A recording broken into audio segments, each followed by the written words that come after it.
Hello, everybody. This is Dr. Deborah Harris Nixon.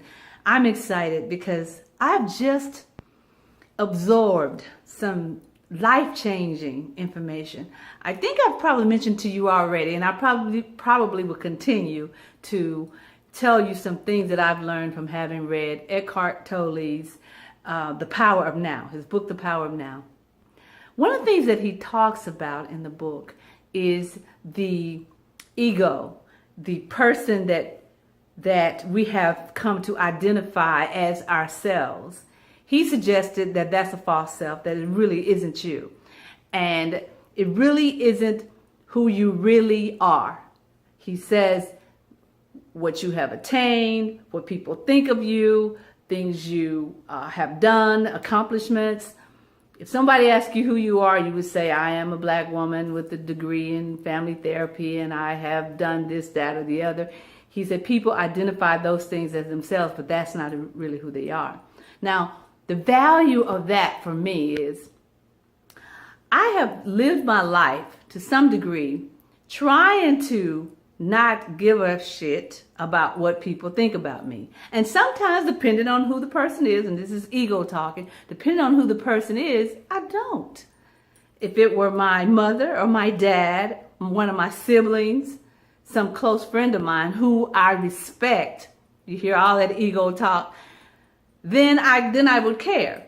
But somebody that I don't know, you might could say something to hurt my feelings, talk about something I have on, or something I did, or something I said, or the way I look, and it'll hang on to me for a minute. But then I'm done with it.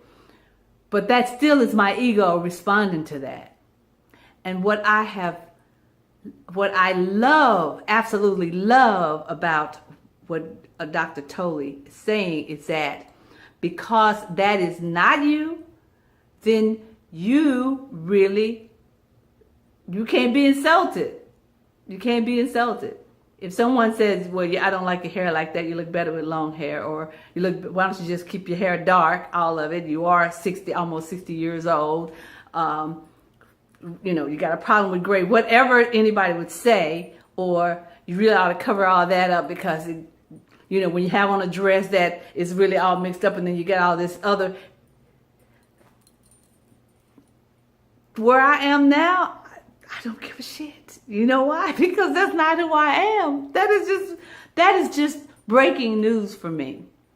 Breaking news. So that means the same energy that I would have taken feeling bad about what you said about me, or even that I may not be pronouncing my E's and my EDs and my STs and my TH. That would just totally be my ego responding to that. Do you know how freeing that is for me?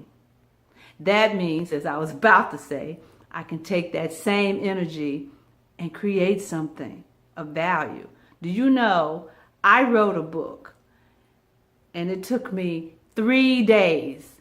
And I don't mean 24 hours of those days, of all of those 3 days. I mean 3 or 4 sit downs, and I wrote a book.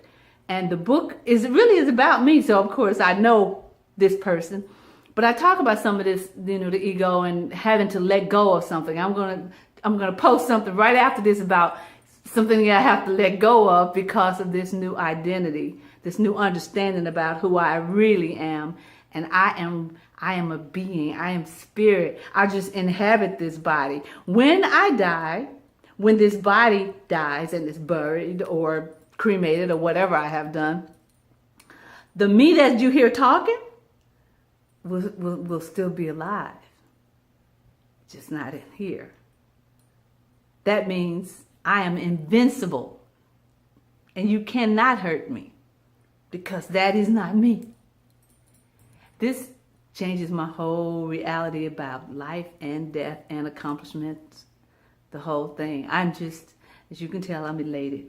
Okay, so hang on. I'm going to stop this one and start a whole different post about what Tolle calls the pain body and some things that you got to relinquish because they're just not serving you. So stay tuned. Fiona is in the background. She's just on the other side of the camera. I tell her you said what's up. That's my tree, by the way. for those of you that didn't already know that. All right.